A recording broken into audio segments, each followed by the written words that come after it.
el que hayas aceptado el destinarnos un tiempo, sabemos de todas las actividades y solamente pues dar la bienvenida a quienes nos están acompañando. Buenas tardes. Hay personas que han solicitado ingresar desde fuera, ¿verdad? Muy buenas tardes que nos acompañen en este seminario. Y pues damos la bienvenida muy calurosa, muy afectuosa a Estelí, doctora Estelí Jiménez Soto, ¿no? Es egresada de nuestro departamento de agroecología en 2012, una estudiante muy destacada, ¿verdad? Posee el promedio más alto de, no solamente, o sea, de la generación 2012, pero de toda la universidad. O sea, agroecología en ese momento de superlujo, ¿verdad? Porque la estudiante más destacada con el promedio más alto de toda la universidad, pues fue galardonada en esa situación, en esa ceremonia. Estelí realizó su doctorado en la Universidad de California, Santa Cruz, en el Departamento de Estudios Ambientales, Ecología y Biología Evolutiva, y ha realizado un postdoctorado en Ecología Política en esa misma facultad, pero en el área de Ciencias Sociales. Actualmente, fíjense qué trayectoria tan brillante, tan destacada. Bueno, además de eso, quiero anotar que desde la licenciatura, pues claro, ¿verdad? En mucho por el comité que tuvo, pero en gran parte por su inteligencia, por su disposición, su tenacidad, ¿verdad? Ella publicó un artículo científico, entonces eso es ya también un gran logro que no todo mundo lo puede hacer a esas alturas, ¿verdad? Y actualmente la felicitamos mucho porque es profesora investigadora en el Departamento de Nutrición y Estudios Críticos Alimentarios en la Universidad de Syracuse, en Nueva York, Estados Unidos. Felicidades. Su trabajo es interdisciplinario, ¿sí?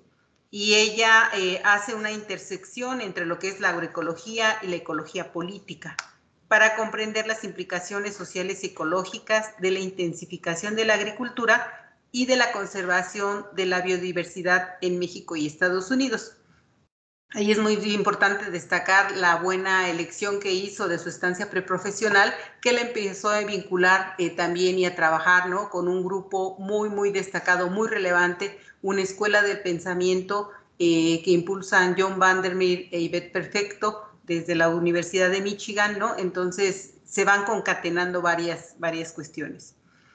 Y ella, mediante diversos enfoques teóricos y metodológicos en ecología de comunidades y antropología, pues le permiten estudiar las complejidades socioecológicas en el sistema café de sombra en la región de Soconusco, en Chiapas, y el sistema fresa industrial en Estados Unidos. Ha publicado en diversas revistas arbitradas de ecología y ciencias sociales y desde luego en numerosas conferencias nacionales e internacionales, y actualmente diríamos de los últimos premios que ha recibido es por sus presentaciones en la Organización de Estudios Tropicales, y obtuvo el premio Peter Ashton por el mejor artículo publicado en la revista Biotrópica, ¿sí? Y entonces con su trabajo ella busca contribuir a la construcción de un sistema alimentario más justo, social y ambientalmente. Y cedo el micrófono a Estelí porque si no nos llevamos aquí en puros premios y demás toda la sesión. Y Estelí, te agradecemos infinitamente porque sabemos el gran esfuerzo que estás haciendo de hacerte un espacio con todas las actividades que tienes en esta nueva fase de tu vida. Adelante. Muchísimas gracias, Virginia, por la calurosa presentación, y claro, pues muchas gracias a todos, todas por estar aquí. Es un tremendo gusto, un tremendo honor que me hayan invitado como la primera o la primera ponente para el seminario de agroecología. Y entonces, pues quiero darle la bienvenida a los estudiantes que están comenzando la carrera de agroecología y felicitarlos por esta grandiosa decisión que hicieron. Y recordarles que al elegir esta carrera, están realmente posicionados para contribuir y repensar la agricultura y los sistemas alimentarios, no solo a nivel nacional, pero también a nivel internacional. Y es un tremendo compromiso poder hacer esto, ¿verdad? Es un compromiso social, tener las habilidades, la capacidad de poder integrar la ecología y las ciencias sociales. Y ustedes van a tener esa capacidad, esa oportunidad de enfrentarse a los retos de la interdisciplina, pero también a la riqueza que te deja poder hacer estas colaboraciones interdisciplinarias. Realmente desde la trinchera en la que ustedes elijan desenvolverse al salir de la carrera, yo les aseguro que van a salir con habilidades desde teóricas hasta prácticas para poder contribuir a la agroecología. Y eso yo lo he vivido y siempre me gusta recordárselo a los estudiantes de agroecología.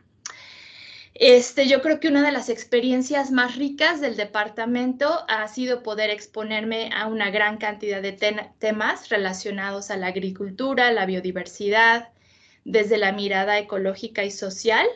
Y pues nos da esa mirada única de los dentro de grupos interdisciplinarios que es clave en el mercado laboral hoy en día. O sea, esto yo lo he vivido desde que empecé a aplicar como estudiante postdoctoral y ahora ya como profesora ha sido clave haber tenido la oportunidad de cruzar las barreras disciplinarias.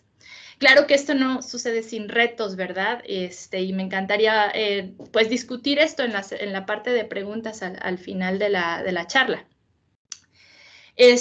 También, obviamente, agradecerles a los profesores, las profesoras en el Departamento de Agroecología, que fueron mis primeros mentores en la agroecología y que pues les agradezco mucho porque sin ellos y sin sus enseñanzas, pues no estaría aquí donde estoy el día de hoy. Entonces, se los agradezco mucho y siempre los llevo muy cerca de mi corazón. Bueno, la charla del día de hoy se titula Agroecología y Ecología Política, reflexiones sobre la biodiversidad, el control de plagas y el trabajo migrante en sistemas de café de sombra. Esto es desde la visión latinoamericana y desde mi experiencia en los Estados Unidos.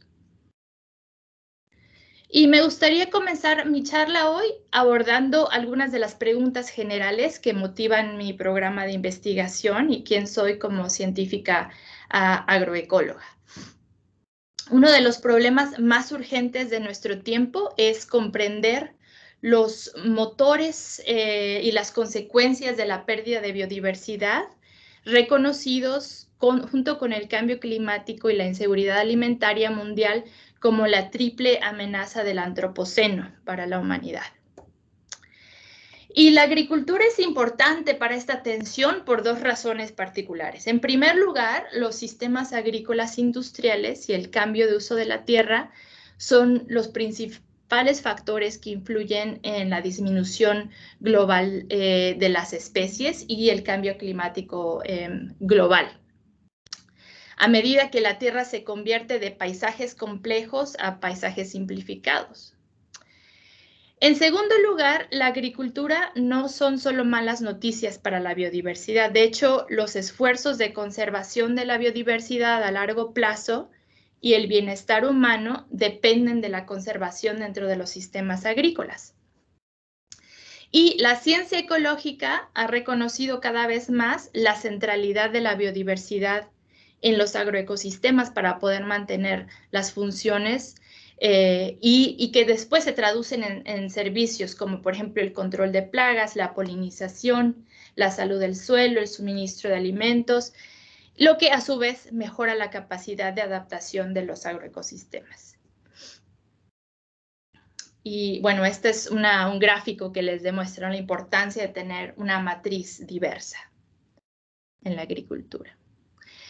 Como agroecóloga, estoy interesada en comprender los vínculos entre la biodiversidad, la función de los ecosistemas, los servicios de los ecosistemas y los medios de vida humano, tanto en paisajes complejos como en los paisajes simplificados, porque a veces hablamos de la biodiversidad y las funciones ecosistémicas y la agroecología desde la visión de los sistemas ya diversificados, pero tenemos que también tomar en cuenta que la mayoría, una gran cantidad de tierra de agricultura sucede en un estado de agricultura industrial, ¿no?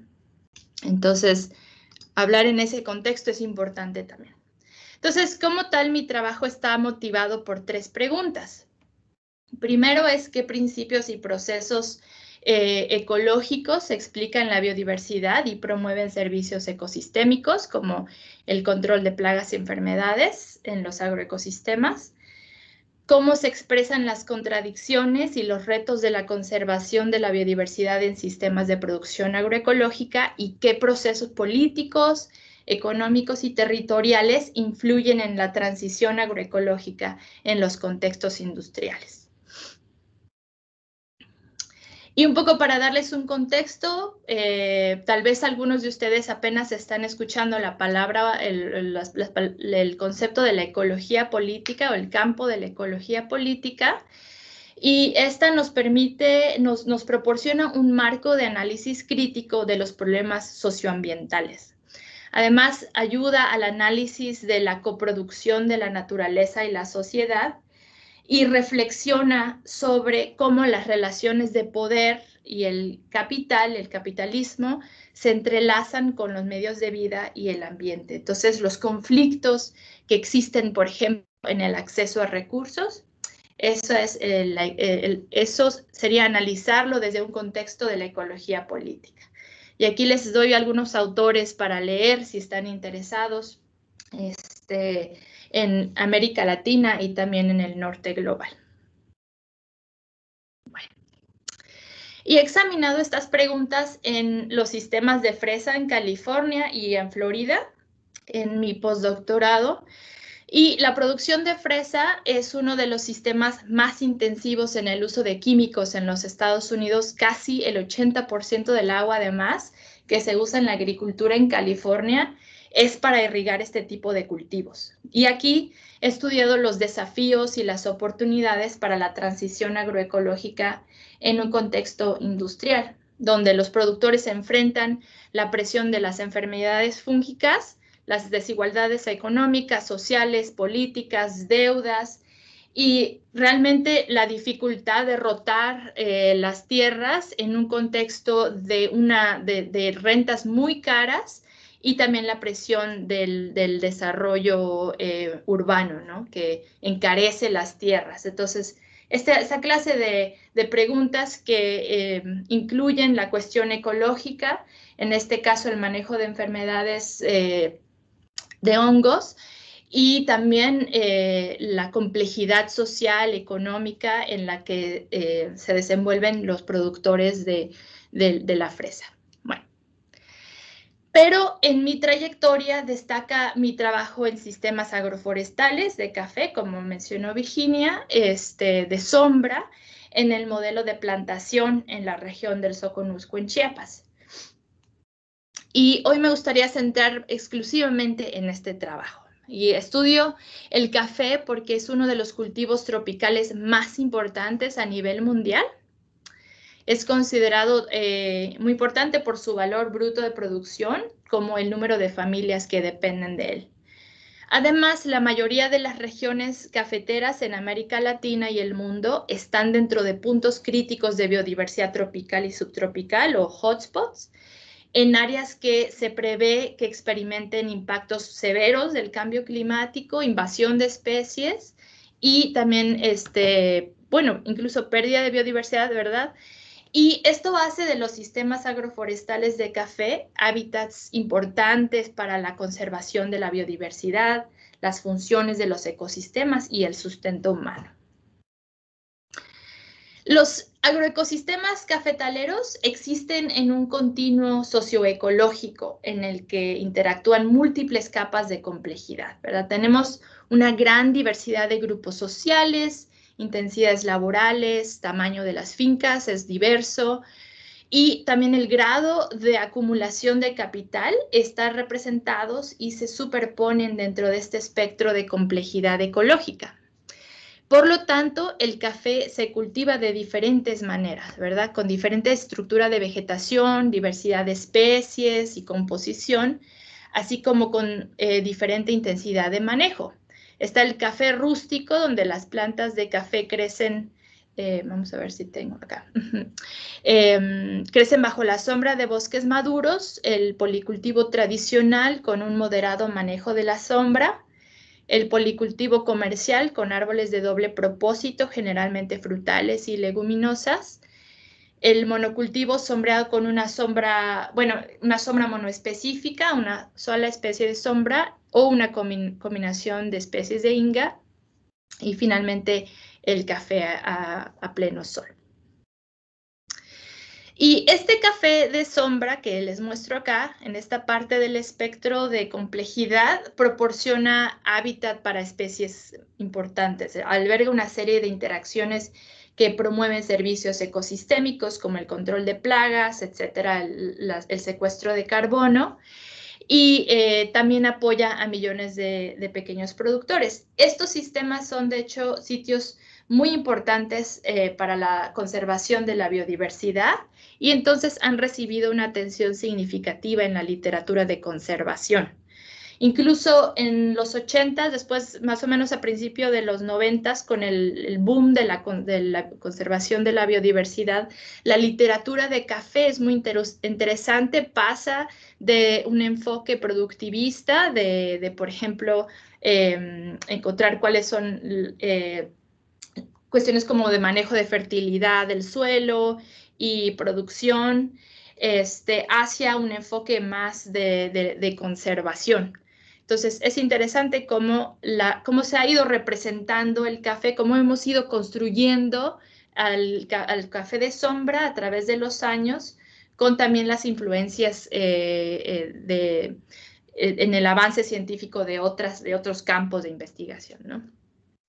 Sin embargo, y a pesar de los beneficios de la complejidad ecológica, en esta charla yo voy a argumentar que los resultados de la conservación de la biodiversidad en gran medida están en contradicción con la vida de los trabajadores migrantes, particularmente en sistemas que requieren mucha mano de obra, como los sistemas de café de sombra en plantación, destacando entonces el potencial y las contradicciones, los desafíos de la agroecología y la conservación, y además también las desigualdades sociales en la agricultura de plantación. Entonces, es un poco poner en consideración, en contexto, la conservación de la biodiversidad dentro de un esquema de plantación de intensidad laboral, ¿no? ¿Cuál es el significado de la biodiversidad en un sistema de plantación? Esto es lo que voy a plantear el día de hoy. Y aunque la mayor parte del café en América Latina es producido por pequeños agricultores en menos de 5 hectáreas de tierra, a nivel mundial casi el 30% del café se produce en grandes plantaciones que también practican la agricultura de sombra para la exportación y dependen de la mano de obra durante todo el año. Estas plantaciones coexisten en el modelo productivo de café campesino, que le llamamos también el café social, de los ejidos que habitan en los márgenes de estas grandes plantaciones, algunas de hasta 300 hectáreas.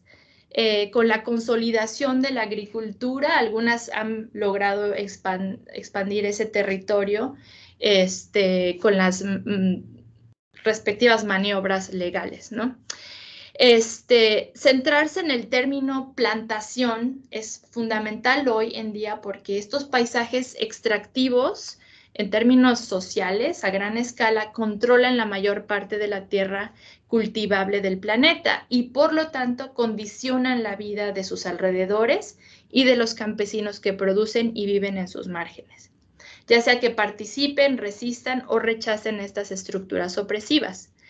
En este sentido, la dinámica de la plantación de café define tanto las relaciones ecológicas como la vida de las personas cuyo trabajo principal es el café. Muy bien. Entonces, el trabajo que voy a abordar se llevó a cabo en una plantación de café orgánico de sombra de 300 hectáreas, que se puede categorizar como una mezcla de policultivo tradicional y comercial dentro de la región del Soconusco. Y voy a hablar primero sobre cómo la complejidad ecológica se relaciona con los servicios ecosistémicos, específicamente el control de plagas. Luego voy a discutir qué factores son importantes para mantener la biodiversidad, centrándome en las hormigas, porque son uno de los artrópodos más diversos en los agroecosistemas tropicales y contribuyen de una manera importante al control de plagas. Y finalmente voy a hacer una transición para hablar sobre cómo, a su vez, los resultados de la conservación de la biodiversidad presentan desafíos para los trabajadores de las plantaciones y por lo tanto son desafíos también para la agroecología, ¿no? Para el escalamiento de la agroecología y para las narrativas de la conservación de la biodiversidad en general.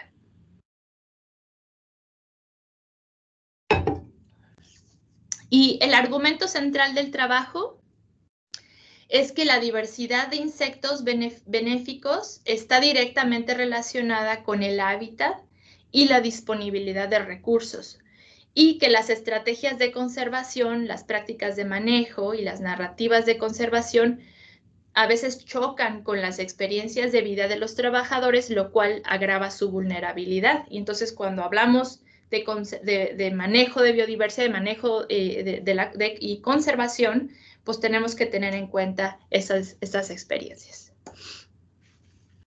Y entonces en esta parte de la charla me centro en cómo la complejidad ecológica se relaciona con los servicios de los ecosistemas, específicamente el control de plagas. La complejidad en un sentido ecológico es la caracterización espacial, temporal y estructural de un ecosistema. Por ejemplo, la variación en la diversidad de plantas, alimentos y recursos de nidificación, diferentes tipos de arquitecturas de plantas. Y en el campo de la ecología, un objetivo central es determinar la importancia de esta complejidad en el mantenimiento del funcionamiento de los sistemas.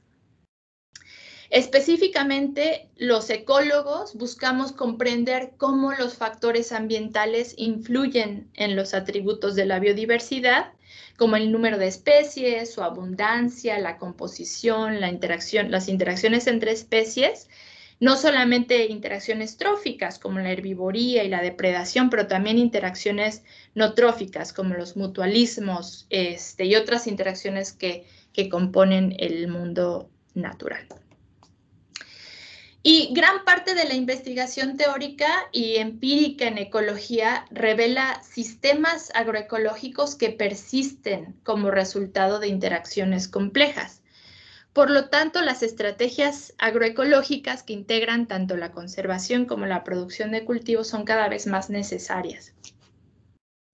Y es en esta parte del espectro de complejidad de los sistemas cafeteros donde interacciones complejas contribuyen a una serie de servicios ecosistémicos, ¿verdad? Estos complejos agroforestales albergan una red de especies que interactúan y que influyen últimamente en la producción y entonces la resiliencia del café. Esta es una versión muy simplificada de la red de interacciones que da como resultado el control de plagas en sistemas complejos y involucra más de 20 organismos, 6 procesos ecológicos y muchas interacciones no lineales que pueden contribuir al control de plagas y enfermedades. Muchos de ustedes van a tomar clases con el profesor Juan Antonio, con quien van a leer mucho de este sistema, que es muy interesante, un sistema modelo para entender los conceptos de complejidad y interacciones multiespecie. Y me gustaría llamar su atención sobre este pequeño escarabajo, aquí, acá, que ha sido el foco de mi trabajo en el control biológico de plagas.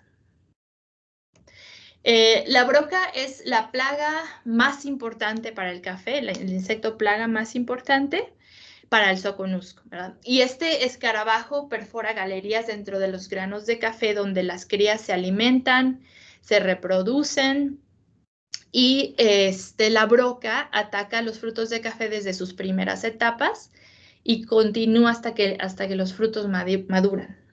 Si este daño persiste, el rendimiento puede reducirse hasta 35%, lo cual es bastante significativo. Esta es una ilustración científica, una clase que di en la Universidad de California en Santa Cruz. Un estudiante decidió escoger este sistema modelo para dibujar, pues hacer ilustraciones científicas de las plagas del café y sus enemigos naturales. Está muy bonita. Bueno. Dada la simplificación y el cambio climático, la abundancia de la broca ha aumentado en las fincas de café, ¿no? Particularmente en el café bajo sol. Y el cambio climático global también está ampliando la distribución de la broca a nuevas regiones cafetaleras. Okay. La broca del café es controlada ya sea directa o indirectamente por una gran variedad de insectos, pero sobre todo las hormigas, en particular la hormiga azteca Cericea sur. Esta es otra ilustración, pero aquí está en vivo. Y esta hormiga construye nidos de cartón en árboles de sombra y usa las plantas de café para buscar alimento. Ahí en las plantas de café mantiene un mutualismo con un insecto escama, un homóptero, en el que las hormigas protegen las escamas a cambio de comida. Como en un mutualismo, las hormigas protegen a la escama y reciben una sustancia dulce que la escama les provee. Y como resultado, entonces, las hormigas a menudo defienden agresivamente las escamas y mantienen altos niveles de actividad cerca de los frutos de café. Por lo tanto, protegen indirectamente las plantas de otros herbívoros como la broca. Estos videos algunos de ustedes ya habrán visto estos videos y pues es muy chido, ¿no? Poder ver esto. Bueno. Las hormigas proporcionan un control biológico bien sólido de la broca del café en las plantaciones bajo sombra. Y estos son resultados de un estudio que hicimos con Juan Antonio en el 2013, donde muestreamos sistemáticamente a las hormigas y correlacionamos la presencia de las hormigas con la infestación de broca. Entonces, lo que pueden ver aquí es que las plantas de café con al menos una especie de hormiga presente tienen una infestación significativamente menor que las plantas donde no hay ninguna hormiga. Sin embargo, el control biológico de la broca es principalmente el resultado de la interacción entre muchas especies y, de hecho, las hormigas se pueden clasificar en muchos gremios diferentes dependiendo de sus preferencias de alimentación y anidación, ¿no? Por ejemplo, hay hormigas que construyen nidos en los árboles, otras que son ramiteras, que hacen nidos dentro de ramitas secas. Y esta diversidad está asociada con tasas bajas de infestación en fincas de café de sombra. Aquí está este otro artículo que publicamos con un amigo, Jono, en Myrmecological News. Y pues estas bajas tasas de infestación están asociadas con la alta diversidad de hormigas, porque estas hormigas pueden atacar a la broca del café a través de una variedad de mecanismos en diferentes etapas biológicas, y ya ustedes en sus clases de ecología van a abordar el tema de la complementariedad y el nicho ecológico, la importancia de mantener muchas funciones, de ocupar muchas funciones en el ecosistema. Bueno, Pero ¿qué explica esta diversidad de hormigas en los bosques agroforestales? De hecho, es una pregunta bien importante para la ecología. ¿Cómo explicamos esta diversidad? Entonces, en esta parte de la charla, analizo los factores y los principios y las prácticas de manejo que son importantes para mantener su diversidad. El manejo agrícola es fundamental para el sustento de diversas comunidades de hormigas porque son diversas, son sensibles a los cambios en el hábitat y la disponibilidad de recursos. Por ejemplo, la disponibilidad y distribución de alimentos, la preferencia de microhábitats, la competencia, etcétera, son factores que afectan la diversidad de hormigas. Y de hecho, hemos observado que la complejidad del hábitat y la diferenciación de nichos desempeñan un papel importante en el mantenimiento de la diversidad funcional y de especies. Y aquí entonces les presento este concepto que es importante en la ecología de ensamblaje de comunidades, que es muy útil, es un marco teórico súper útil para comprender cómo los resultados del manejo agrícola traducidos en factores de hábitat locales y regionales, influyen en las comunidades ecológicas, ¿no? Y el ensamblaje de comunidades es el conjunto de procesos que determinan las especies que pueden existir dentro de dicha comunidad y refleja esos patrones particulares de colonización de especies, ¿no? La supervivencia, la coexistencia entre especies. Entonces, por ejemplo, en los paisajes cafetaleros tenemos un grupo regional de especies que se dispersa para colonizar nuevos espacios y en este proceso va encontrando diversos filtros ambientales y bióticos, ¿no? Como la temperatura, parásitos, competencia, otras comunidades locales, parásitos. Y entonces va llegando generando o creando, construyendo esas comunidades locales, ¿no? Que determinan sobrevivencia y coexistencia de las especies. Y bajo este marco, un sistema cafetalero que proporciona una variedad de espacios de colonización, alimentos, recursos de anidación, mantendría hipotéticamente, ¿no?, una mayor diversidad y funciones de especies. Y entonces, en un estudio quisimos probar esta teoría para ver la importancia del concepto de ensamblaje de comunidades y los nichos en la diversidad de especies, y descubrimos que la complejidad del hábitat juega un papel bien importante en el mantenimiento de la diversidad de especies. O sea, que en esos filtros existe una gran diversidad en el hábitat. Entonces, por ejemplo, al observar la diversidad de estratos de anidación, esto quiere decir la disponibilidad de nidos en el espacio vertical del cafetal, las comunidades de hormigas son distintas entre las plantas de café, aquí en café, y los árboles de sombra. Este es un NMDS que proporciona una representación visual de patrones de proximidad. Entonces, por ejemplo, si hay unos puntos que están muy cercanos, quiere decir que la identidad de especies es muy similar, y a medida que se separan, la identidad es diferente. Entonces, podemos ver que la composición de la comunidad es diferente en este espacio vertical. Es decir, las comunidades de hormigas son diferentes entre árboles y plantas de café.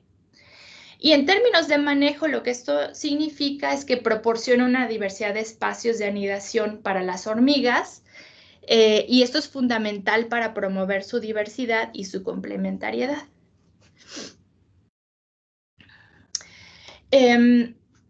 Hicimos algo similar, y esto no tengo una diapositiva para esto, pero también hicimos un estudio en el que quisimos ver cómo afectan los tipos y los tamaños de nidos, ¿no? Y encontramos que esos sitios que tienen más diversidad de distintos tipos de ramitas para anidación albergan más diversidad. Entonces, mientras más complejidad, más diversidad.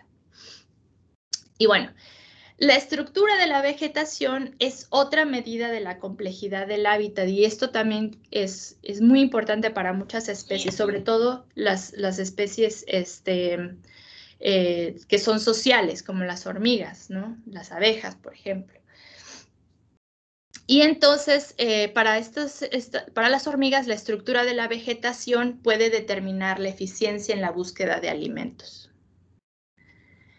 Y esto es muy interesante porque precisamente es el método, este entendimiento es precisamente el método más antiguo del control biológico. O sea, las civilizaciones más antiguas han utilizado este conocimiento de la importancia de la conectividad en el paisaje para manejar sus sistemas agrícolas, ¿no? Esto es hace 1700 años en la antigua China se utilizaban las hormigas Oecophila esmaragdina para el control de plagas de insectos en naranjas en los sistemas agrícolas.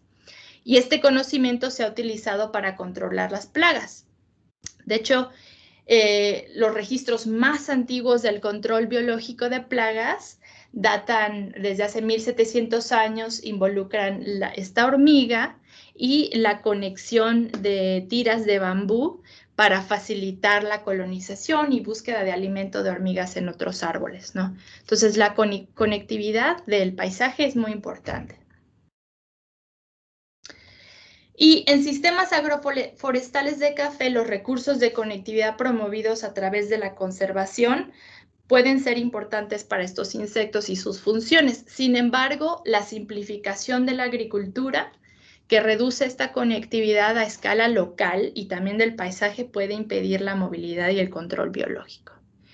Y aquí, si tienen ahí por ahí su cámara, pueden apuntarle a este código y leer un poquito más sobre lo que hicimos para pues, probar la importancia de la conectividad en el control biológico.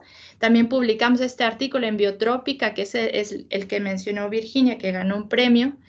Y entonces encontramos que, bueno, nosotros conectamos plantas de café con los árboles de sombra que tienen nidos de hormigas y básicamente lo que queríamos ver es si la conectividad tiene un efecto en la actividad de las hormigas y por lo tanto eso se traduce en más control de broca.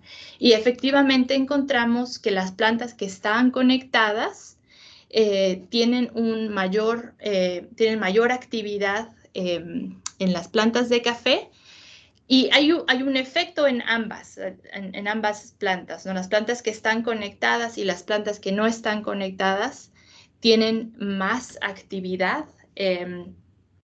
pero las plantas conectadas tienen aún mayor conectividad que las que no están conectadas, ¿no? Y esto tiene un efecto en el control biológico, que las plantas con conectividad tienen más remoción de broca del café. Okay. Esto sugiere que la complejidad del hábitat, en este caso la promoción de la diversidad de los recursos de anidación y la capacidad de dispersión de las hormigas, puede tener una influencia positiva en la diversidad de especies y la capacidad de alimentación, mejorando potencialmente el control de plagas. Bueno. Y en esta parte de mi charla, ahora me gustaría poner en conversación esta parte de la conservación de la biodiversidad como un manejo ideal de la agroecología con las experiencias de los trabajadores migrantes de las plantaciones de café y los efectos materiales y simbólicos de esta biodiversidad en la vida de las personas. Como había dicho, el café ha tenido una presencia súper importante en la narrativa de la conservación y hemos definido mucho de la conservación de la biodiversidad gracias a estos sistemas que son muy ricos en especies y que además sabemos son muy importantes, ¿no? Pero bueno, ¿qué pasa dentro de estos sistemas a nivel social? Y una de las cuestiones que yo me di cuenta haciendo mi trabajo de campo es que, bueno, no hemos explorado ciertas preguntas sociales críticas dentro de los sistemas de café de plantación, ¿no? Bueno, hablamos mucho de los sistemas campesinos, el sistema social de café, pero ¿qué pasa con los sistemas de plantación que utilizan mano de obra? ¿Qué beneficios tiene la diversidad, ¿no? En este sentido. Y bueno, el café, digamos, esta parte de la biodiversidad de conservación en el café ha tenido muchos beneficios en el mercado, ¿verdad? La participación en mercados alternativos, por ejemplo, orgánico, cultivado a la sombra, amigable con las aves. Y esto ha sido parte de una estrategia muy exitosa del marketing del café, que ha traído a los consumidores ecológicos y conscientes socialmente, principalmente en el norte global, ¿no? En Estados Unidos, Europa, etcétera. Y en el imaginario de la conservación de la biodiversidad, las plantaciones de café de sombra a gran escala se ofrecen al mundo como protectores de la tierra, como lugares con vastos recursos naturales. Y esta es una visión muy atractiva del paisaje de café de sombra. Es una visión que también, sin embargo, esconde la experiencia de los jornaleros, sus luchas agrarias, las alegrías y las historias que le dan sentido a este lugar. Y entonces, para hacer esto en esta charla, vamos a hablar ahora sobre los jornaleros en el café, porque a pesar de ser una parte importante de la fuerza laboral de las regiones productoras en América Latina, los trabajadores agrícolas son uno de los actores más marginados dentro de la cadena productiva de café. También es importante hablar del trabajo en sistemas agroforestales por dos razones. En primer lugar, hay una escasez mundial de fuerza de trabajo, y esto abre entonces preguntas acerca de la viabilidad de la agroecología dentro de un contexto de escasez de trabajo, ¿no? Y en segundo lugar, los sistemas agroforestales son intensivos en cuanto al trabajo que requieren para su manejo. Este es un trabajador en una plantación de café podando un árbol de gravileas. Y en este caso, el mantenimiento de árboles es uno de los aspectos más exigentes. Es esta fuerza de trabajo vital. ¿Qué pasó aquí? Okay. Esta fuerza de trabajo vital es muy escasa y también es costosa de mantener. Claro que también se ha vuelto mucho más claro ahora con la pandemia que los trabajadores no son tratados de manera justa y que la agricultura alternativa continúa oscureciendo en muchos casos la mano de obra, como es el caso de las certificaciones, algunas certificaciones orgánicas y otros alimentos alternativos, entre comillas, ¿no? Ups. Bueno, la región del Soconusco ha estado históricamente determinada por la lógica de las plantaciones de café, tanto ecológica como económicamente, y el paisaje cafetalero es un lienzo diverso, socioecológicamente hablando, donde conviven la pequeña propiedad, junto con el sector agroindustrial, que está representado por estas grandes plantaciones, y que también producen café de sombra para exportación. Las plantaciones o fincas son operaciones agrícolas a gran escala, muy especializadas, que se caracterizan por inversiones intensivas y mano de obra asalariada. Y esta es una finca o plantación como muchas otras en las montañas del Soconusco. Cuando uno llega a las fincas durante la cosecha, el Soconusco nos recibe con un característico olor a café tostado. Como dirían los trabajadores, la finca está alegre, y se refieren a la actividad que trae la cosecha de café a esta región. Y cientos de familias migrantes llegan a la región principalmente desde Guatemala, para cosechar café y se mezclan también con una fuerza laboral permanente que vive en estas plantaciones a menudo a través de varias generaciones. Y estos son pequeños pueblos, son como pequeños pueblos cafetaleros que están incrustados en las montañas. Hay una clínica, tienen escuela, hay una tienda y a los cosechadores o tapiscadores de café se les da diariamente vales de comida, ¿no? Para tortillas, frijol, arroz y café. Entonces, analizar la biodiversidad en el contexto de la plantación nos obliga necesariamente a ver la biodiversidad como un proceso y un imaginario, como una construcción social, haciendo eco del trabajo en el Plantasiónoceno. Pensar a través de la plantación también revela las luchas, la violencia racial y de clase que digamos que sucede por la estructura de la plantación y que se experimenta, digamos, en los cuerpos de los trabajadores, que de otra forma, pues, permanecerían invisibles. Y bueno, Sara Beskey, en su trabajo con el té en Darjeeling, explica que las plantaciones pues son paisajes de imperio regidos por procesos de consumo, producción y expansiones coloniales. Y una de las preguntas que aún tenemos, pues, es cómo entienden los trabajadores estas plantaciones en su sentido ecológico y su sentido social. Entonces, realicé una investigación etnográfica. Gracias, Virginia, por tus enseñanzas allá en Veracruz con la etnografía. Y esto en una plantación de café de sombra en la región del Soconusco con 15 familias migrantes guatemaltecas. Viví con ellos y con ellas durante la temporada de Tapiscar. Y bueno, los métodos que utilizo dentro de las ciencias sociales se basan en la tradición de la antropología interpretativa, que enfatiza la importancia de los símbolos, las experiencias y las opiniones individuales. Entonces, en inglés le dicen el deep hanging out, el cotorreo profundo.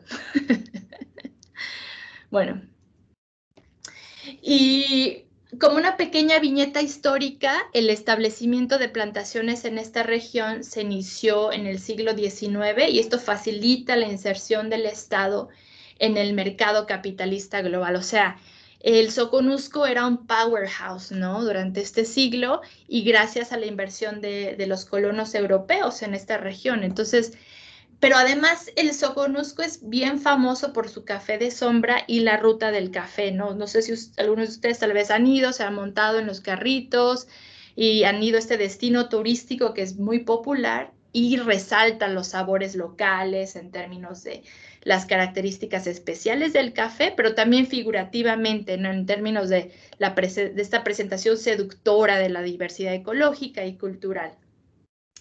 Entonces, este lugar pues es muy interesante por su valor para la conservación, como les demostré, pero también muy interesante sociológicamente. Y en el mercado, pues el café de sombra se publica con imágenes que nos recuerdan a bosques naturales conservados, lugares con vastos recursos naturales, jardines exuberantes con quetzales, jaguares, tapires. Y realmente el papel del ser humano parece bastante indefinible en estas imágenes, ¿no? La conservación de la biodiversidad en estas plantaciones también se desenvuelve con una narrativa de exclusión que es muy prominente, predomina en el Soconusco, y estas señales son muy comunes en las plantaciones, donde no se permite la caza, la extracción de recursos naturales, y es una dualidad entre la naturaleza y la sociedad muy impresionante. Entonces, este imaginario de los cafetales de sombra también está presente en el discurso popular. Cuando uno se mete al TripAdvisor, uno ve los guest books en las plantaciones, pues uno encuentra mucho de esta narrativa, ¿no? ¿Quién pensaría que el café huele al paraíso? Es un paraíso natural y hay muchas referencias a el Edén, ¿no? O sea, al Edén en su sentido bíblico, lo cual me parece pues muy teóricamente interesante de cómo construimos la naturaleza en la sociedad, ¿no? Entonces, Candace Slater argumenta lo siguiente, que creo que resona mucho con esto, ¿no? Estas narrativas de conservación son representaciones de un paisaje natural o aparentemente natural en términos que conscientemente o inconscientemente evocan el relato bíblico del Edén. Y estas narrativas subyacen y dan color a mucho de lo que aceptamos como hecho sobre las personas y lugares particulares. Las narraciones destacan historias de nostalgia por un pasado perfecto o temores profundos sobre la pérdida continua, y la biodiversidad también puede servir como un foco de una historia ecocéntrica en la que los seres humanos se ven obligados a desempeñar un papel que es ambiguo sí, básicamente ambiguo. Y entonces el análisis de Slater de esta implicación de las narrativas en la Amazonía, por ejemplo, en el caso de su trabajo, nos ayuda a apreciar cómo las narrativas excluyentes de la conservación promueven una visión sesgada de un espacio, que de cierta manera pues oscurece la vida de las personas. Y hasta cierto punto la narrativa de conservación que prevalece en las plantaciones se basa mucho en esta exclusión de los trabajadores agrícolas, representa las plantaciones como lugares de bienestar social y ecológico, que de reconocerlo pues haría estas narrativas mucho menos idílicas, ¿verdad?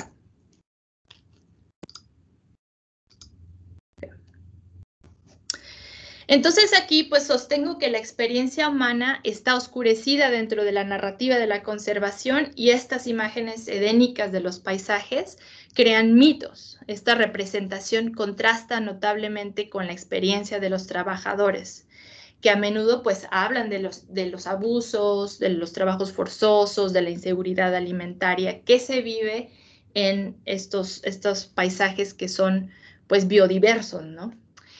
Más específicamente, en relación con la conservación, los trabajadores de las plantaciones expresan su temor a lo que está debajo de la hojarasca. Entonces, por ejemplo, este trabajador dice, cuando hay sombra hay mucha hojarasca y da miedo porque hay serpientes, también da miedo entrar en el monte.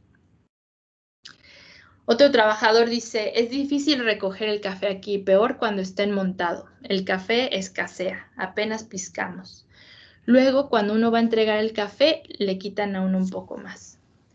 Muchos también comparan la plantación de café orgánico de sombra con el régimen convencional de muchas plantaciones adyacentes, donde ellos dicen, bueno, entre comillas, el suelo está limpio, la productividad es mayor, y muchas veces los propietarios de esas fincas pues tienen más medios para proporcionar una mejor vida a los trabajadores de plantación. Y esto es una contradicción muy importante, ¿no? Pensar en la biodiversidad en el contexto de la plantación ilumina la experiencia de los trabajadores.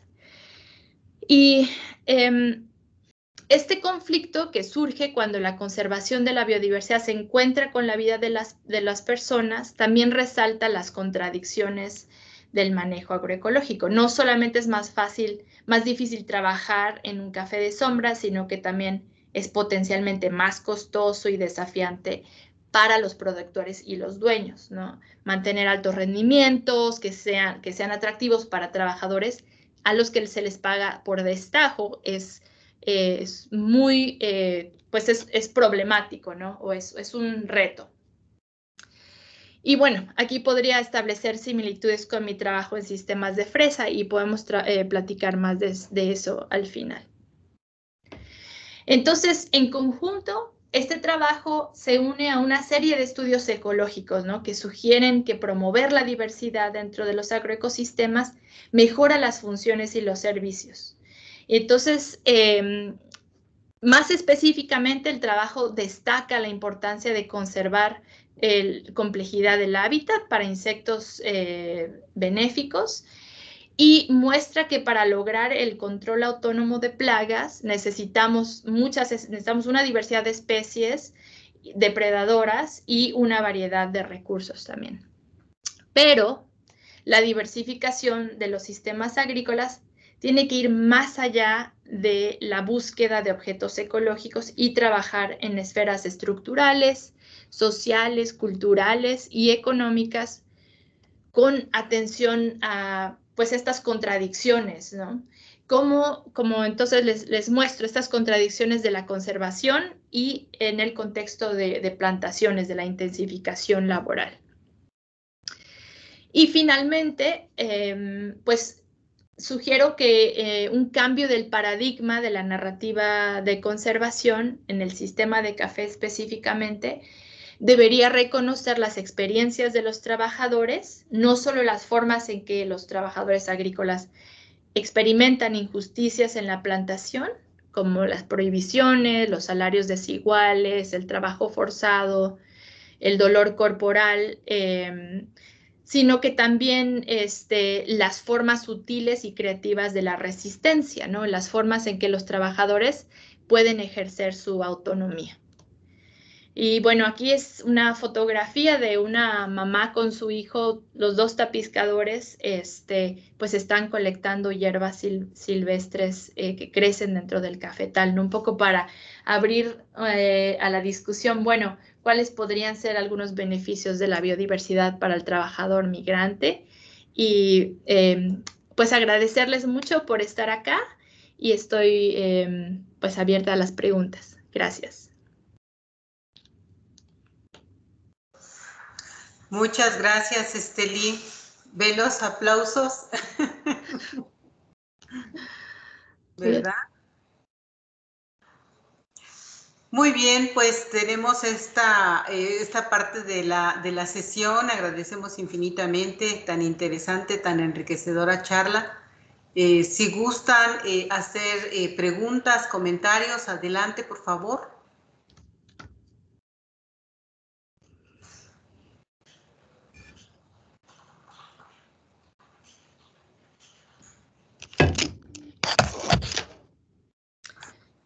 Si quieren hacer preguntas por el chat, también está bien. Puedo tomar preguntas en el chat también. Aunque dice que el chat solo está disponible para los miembros del Teams. En caso de que los escriban, Estelí, yo te lo puedo leer. ¿Sí? Ok, perfecto.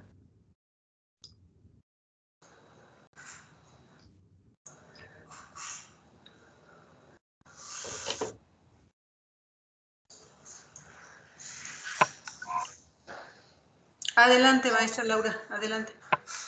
Pues muchas felicidades, Estelí, muy interesante. Primero destacar el perfil que tú tienes para haber trabajado en diferentes áreas del conocimiento, ¿no? Y creo que es un plus que no está suficientemente valorado afuera, pero que es muy importante y que los agroecólogos están logrando, ¿no? Cada vez más encontramos estos perfiles, pues bien interdisciplinarios, en donde puedes entender de ciencias sociales, de ecología, pues ya a niveles mucho más profundos, ¿no? Válgase la expresión. A mí me llama mucho la atención el asunto de la mano de obra, porque para otros sistemas orgánicos, y ahorita hay una pugna también, hay todo un debate para mano de obra, criterios, digamos, de lo que podría llamarse como mano de obra infantil, que cada vez está siendo más juzgado, por supuesto, por el consumidor y por las organizaciones internacionales, y que no es fácil decir, bueno, ¿cómo hacemos para que los hijos de los productores conozcan, por ejemplo, sobre el café si no los llevamos a la parcela, ¿no? O sea, todo ese tipo de cosas tienen que analizarse también. Sí. Pero me llama la atención también el asunto de la disponibilidad de la mano de obra, porque en otros sistemas orgánicos, los productores tienen que pagar mucho más a los cosechadores, a los trabajadores en las huertas orgánicas, porque el trabajo que se hace ahí, primero es porque el trabajador también se defiende, ¿no? Y que está bien. O sea, tú dices, oye, pues es que si tú vas a ganar más por este producto, debes pagarme más por la cosecha, por el trabajo que se haga acá.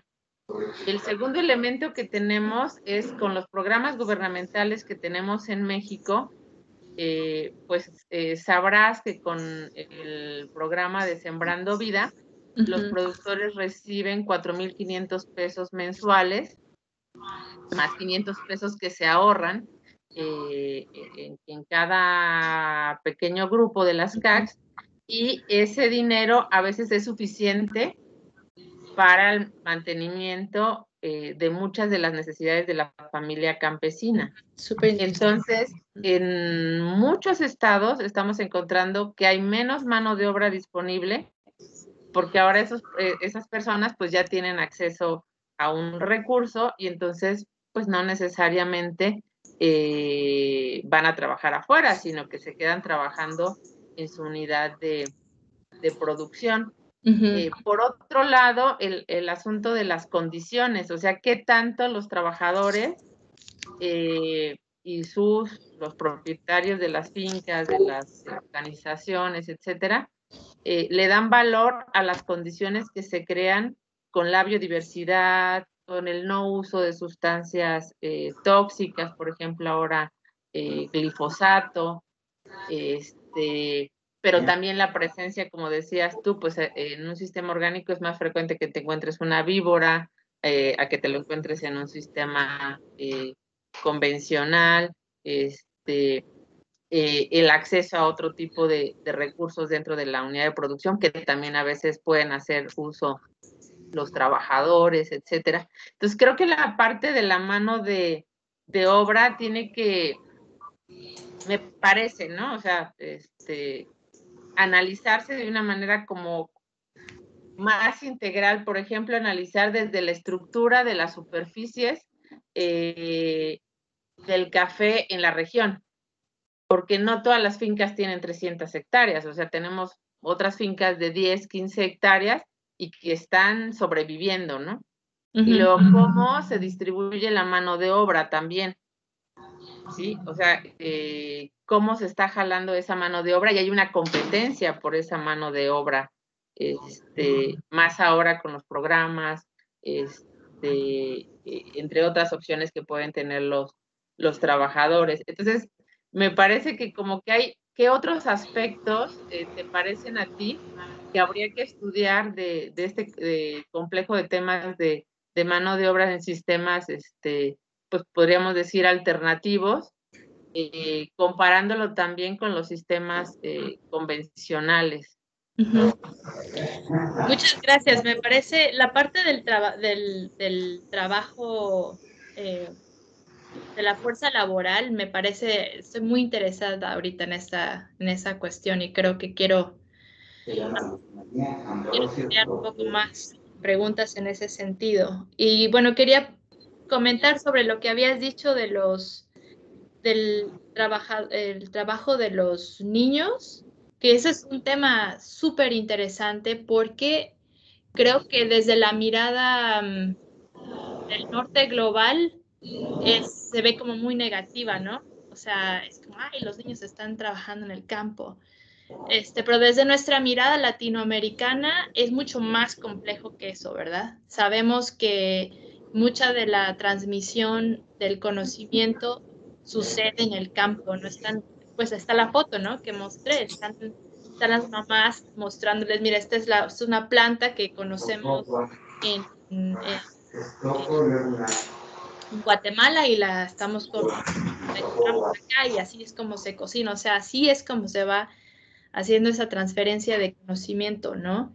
Y entonces, cómo esas visiones del trabajo pues son contradictorias, me parece muy interesante.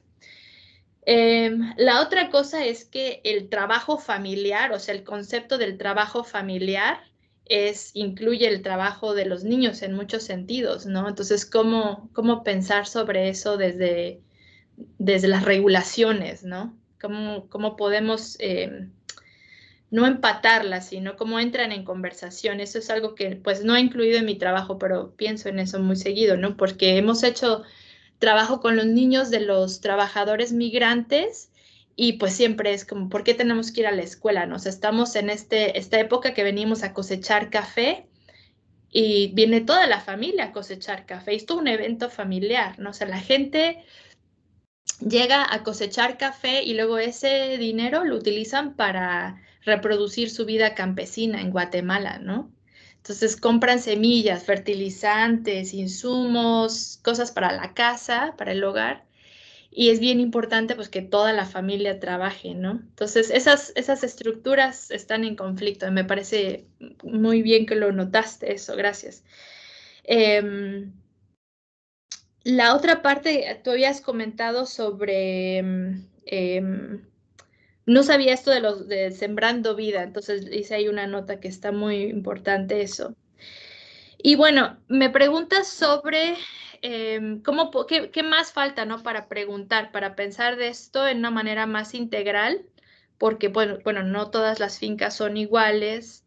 Y yo creo que algo muy importante que tenemos que comentar es la parte de la libertad de asociación. Hace poco estuve en una conferencia mundial sobre los derechos de asociación y trabajo de jornales. Y en México, pues pienso que en la infancia todavía estamos comenzando a hablar sobre los derechos de asociación de los trabajadores migrantes, ¿no? Pero la otra cosa interesante es que son trabajadores que muchos de ellos no tienen papeles para trabajar, ¿no? Entonces, eso añade a su vulnerabilidad, ¿verdad? Entonces, yo creo que necesitamos trabajar y pensar un poco más sobre la cuestión de la equidad social, ¿no? Las mujeres se les paga menos en el campo, y es significativamente menos se les paga. Y eso es algo que, digamos, es conocimiento de todos y está normalizado, ¿no? Entonces, creo que hay mucho trabajo ahí con la parte de la equidad social y cómo eso tiene que considerarse en las certificaciones, ¿no? Sobre todo, pues, la certificación orgánica, cómo puede incorporar eso. Entonces, esos son mis comentarios. Y bueno, también pensar cómo los ejidos, porque sí, estas plantaciones pues no son todo el café que se produce en el Soconusco, la mayoría son de ejidatarios. Entonces, ¿cuáles son las interacciones que existen entre el café social y el café de plantación? ¿Cuáles son las cuestiones sociales y ecológicas que condicionan mutuamente? Entonces, eso. Gracias, Laura. Muchas gracias, Esteli. Te voy a leer dos comentarios, una pregunta y le doy paso después a la participación del doctor Juan Antonio. Y Ulises Emanuel Martínez te pregunta, ¿qué problemas son los más comunes al integrarse a equipos multidisciplinarios y cómo podemos afrontarlos? Leslie Angélica Quintero Domínguez te escribe, le admiro mucho, señorita Esteli. Marta Irene Hernández Santiago te dice, hola, excelente presentación, muy admirable tu trabajo como investigadora y aún más en otro país. Adelante, Esteli. Gracias. Sí, esta cuestión de los problemas interdisciplinarios, yo creo que algo que nos enfrentamos los agroecólogos es un conflicto de nuestro expertise, o sea, como ¿cómo se le puede decir eso? Como que no nos sentimos expertos muchas veces en algo, ¿no? En una especialidad. En una especialidad. Y yo creo que, pues, bueno, eso pues lo hemos sentido desde que estamos en la carrera de agroecología, luego va uno a otro programa interdisciplinario y luego está uno en un departamento interdisciplinario, pues uno a veces sí siente mucho eso, ¿no? Entonces yo creo que platicar un poco más con otros agroecólogos sobre cómo navegar la interdisciplinariedad y cómo sentirnos tal vez menos con ese conflicto, ¿no? Del expertise, ¿no? ¿Cómo se le dice? ¿Cómo dijiste, Vicky? De la especialización. De la especialización, ¿no? Porque a veces sí me toca de que, bueno, no soy entomóloga, tampoco soy como hardcore ecology. Entonces, ¿cómo hacer eso? Yo creo que ese es el conflicto, un conflicto personal más grande. Pero lo que yo sí puedo decir es que en el mercado laboral en este momento se está realmente pidiendo mucho la experiencia interdisciplinaria, se está valorando muchísimo. Entonces, las personas que están llegando con este bagaje social, ecológico dentro de su formación, pues tiene mucho más valor que solamente un campo de conocimiento, ¿no? Pues yo creo que eso es lo que yo veo más fuerte. El problema interdisciplinario es un poco más personal, tal vez. Pero yo veo muchas cosas más positivas, como nuestra capacidad de poder generar esos puentes entre las disciplinas, por ejemplo. Muchas gracias. Y Juan Antonio, por favor. Sí, gracias. Pues felicidades, Estelí. Creo que el tiempo es breve, pero fue una excelente charla una excelente clase de ecología. Nos has dado muchos elementos importantes y además nos compartes las referencias a partir de las cuales podríamos profundizar en los temas que nos estás planteando. Creo que ese es un muy buen ejemplo de cómo es que debemos exponer, ¿no? Para ser generosos con nuestro auditorio y darnos pistas, ¿no? Caminos por donde transitar y poder profundizar en esto. Y sí, aunque tú dices, bueno, que no eres una ecóloga así de origen, ¿no? No te dedicas a la ecología dura, pero sin duda alguna estás teniendo contribuciones muy importantes en este terreno. Pero me llama mucho la atención el otro ámbito en el que estás trabajando, ¿no? El de la política, ¿sí? El del análisis político. Y te lo digo porque yo quizás por mi ignorancia, tengo algunas contradicciones también en ese sentido, o sea, y hay algunas cosas que me generan conflicto. Cuando yo escucho a algunos expositores de la importancia de la agroecología política, ¿no? Vamos a decirlo así, o de la parte política de la agroecología, percibo una tentación de hacer de la agroecología un espacio de militancia, ¿no? O sea, casi vamos a ser un partido político, ¿no? Que le llamemos agroecología, una sobreideologización, a veces yo así lo percibo, y para mí, bueno, no es que esté mal, finalmente cada quien escoge los caminos que quiera transitar, pero mi preocupación siempre ha sido que cuando entramos en esos terrenos es muy fácil que excluyamos a otros, ¿no? A los que no piensan como nosotros y quienes no militan y quienes no comulgan, ¿no? Con nuestra postura. Pero el planteamiento que tú tienes, ¿sí? Cuando hablas de la política en la agroecología, está encaminado a utilizar los conceptos y las herramientas de la ciencia política como marco de análisis, ¿sí? Creo que eso es bien importante. A mí además me suena cercano porque yo tuve un hermano que fue licenciado en ciencias políticas, ¿verdad? Entonces, desde muy chamaco andamos metidos analizando con él este tipo de cosas, y siempre me quedó claro que finalmente la política como ciencia pues nos da un marco que nos permite analizar los problemas como los que tú estás analizando. Y me queda claro que con base en eso desmitificas, ¿no? Algunas cosas que están ahí, que están generando problemas sociales muy serios, ¿no? Puedo estar comprando un café que viene de una finca que conserva biodiversidad, pero que socialmente no tiene ningún elemento de justicia, ¿verdad? Con malos salarios, con malas condiciones. Y eso es lo que afortunadamente creo que nos da el poder hacer este manejo de los problemas o este análisis de los problemas a partir de la ciencia política.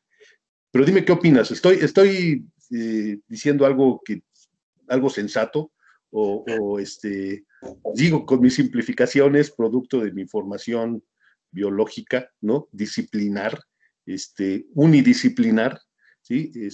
¿O tienes alguna coincidencia con lo que te estoy diciendo? ¿O algo que no coincida con lo que tú has pensado? Sí. Bueno, gracias por el comentario, Juan. Yo creo que los ecólogos y agroecólogos no se nos conoce históricamente por ser sensatos, entonces no pasa nada.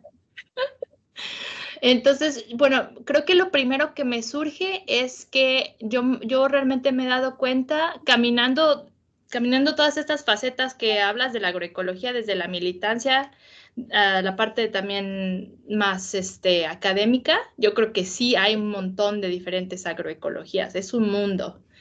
Y hay gente que está trabajando desde la parte teórica, desde la parte ecológica y que considera la agroecología como los principios de la ecología en la producción de alimentos o de los agroecosistemas, hasta gente que utiliza o que, digamos, sí, trabaja en la agroecología como una forma para la soberanía, ¿no? Soberanía alimentaria, territorial, etcétera. Entonces, yo realmente sí pienso que existen muchas agroecologías y que todas esas agroecologías son válidas y creo que todas van caminando parejo, tal vez sus diferentes cajones y diferentes trincheras, pero ahí vamos todos, ¿no? Y ahí vamos avanzando la agroecología. Yo pienso que es tan importante el trabajo que están haciendo las organizaciones sociales y los movimientos sociales en cuanto a la agroecología para escalarla, y también el trabajo que estamos haciendo más, tal vez que le dicen de escritorio, que no me gusta esa palabra para nada, porque también estamos haciendo un trabajo monumental para hacer estos caminos, ¿no? De la agroecología y el análisis político y el análisis ecológico y todo eso, y ahí vamos también caminando a la par. Yo creo que lo que tenemos que hacer más es estar más en comunicación, ¿no? Eso sería mi pensamiento. ¿Qué más? Sí, bueno, yo pienso que la retórica y el discurso también es parte de la agroecología y creo que eso es, ahí va también avanzando de cierta manera el valor y la importancia, ¿no? Que no es solamente la ecología, la agroecología no es solamente la ecología, sino también pues que los movimientos sociales la están llevando a cabo de una manera más práctica. A mí me parece muy, muy importante, ¿no? Aunque no trabajemos ahí directamente. Muchísimas gracias, Esteli. Solamente queda una pregunta, pero yo entiendo también que el tiempo nos come, ¿verdad? Son 2:26. Y solamente te leería las preguntas, tal vez no haya tiempo para contestarlas, pero tú decides. Nos preguntan cómo podría abordarse este último punto que planteas en la conclusión para considerar la experiencia de los jornaleros. Otra, si has abordado en estos temas de investigación cuestiones de género, porque supongo que en estos temas de migración es un tanto más complejo para las mujeres. Y estas son preguntas de Marta Irene Hernández, Santiago, y el compañero Jesús Alejandro Martínez Moreno te felicita y dice muchas gracias por la gran ponencia, colega. Y bueno, pues tú decides, Esteli. Bueno, pues muchas gracias por los comentarios. Bueno, importante la parte de género, esa es tal vez lo que me gustaría abordar antes de irme a dar mi clase, sí. Que tal vez mi trabajo no aborda la parte de género de manera directa, pero siempre he estado ahí, ¿no? Y creo que es algo importante pensar como el feminismo en la agroecología, pero tal vez retomando lo que dice Juan Antonio, ¿no? ¿Cuáles son las teorías feministas que podemos usar dentro de la agroecología para entender la agroecología, para escalar la agroecología y eso, ¿no? Creo que por ahí puedo compartirles la presentación para que la tengan todos, pero bueno, Gelda Morales, por ejemplo, acaba de publicar un artículo muy, muy bonito sobre el feminismo y la agroecología. Está Diane Rocheleau en Clark, que también tiene un trabajo muy importante sobre género y agroecología y manejo forestal. Y pues yo creo que sí le tenemos que entrar a la conversación de género en la parte de los trabajadores laborales, ¿no? Por la inequidad que existe. Entonces, sí, gracias por ese comentario y muchas gracias a todos por dejarme estar aquí en casa con todos ustedes.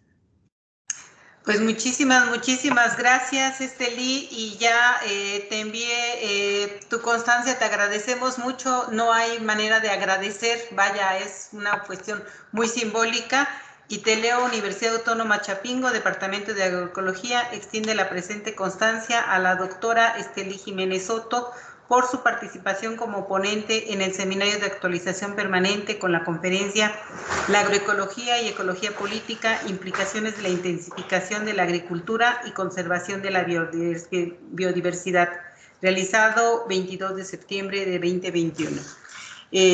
Mil gracias de veras, muchos abrazos, estamos muy contentos por esta apertura de este seminario. ¿Sí? Muchas gracias y bienvenidos a la carrera de agroecología.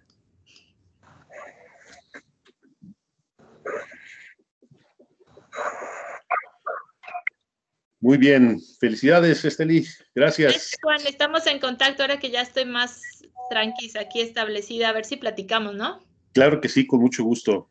Órale. Hasta luego, gracias. Bye. Hasta luego. Saludos. Saludos, Emiliana.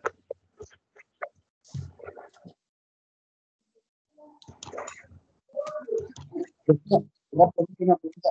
Entonces, ¿cómo se va a llevar la asistencia del día de hoy? ¿Se va a llevar como la propuesta que hice en el consejo, doctora, o se va a tomar la lista de asistencia? La doctora, le digo, la maestra Lourdes tiene la respuesta. Estamos aprobando, quedamos que íbamos a aprobar hoy y estamos probando esa posibilidad y vamos a ver qué tan eficiente puede ser o modificamos un poco la propuesta de asistencia. Habíamos hablado del principio de credibilidad de su registro y estamos viendo si puede ser en chat o puede ser otra vía. Denme oportunidad de ver con Moisés cuál sería la mejor, por favor. Claro que sí, profesor. Estamos al pendiente. Muchísimas gracias, Julia. Gracias a ustedes.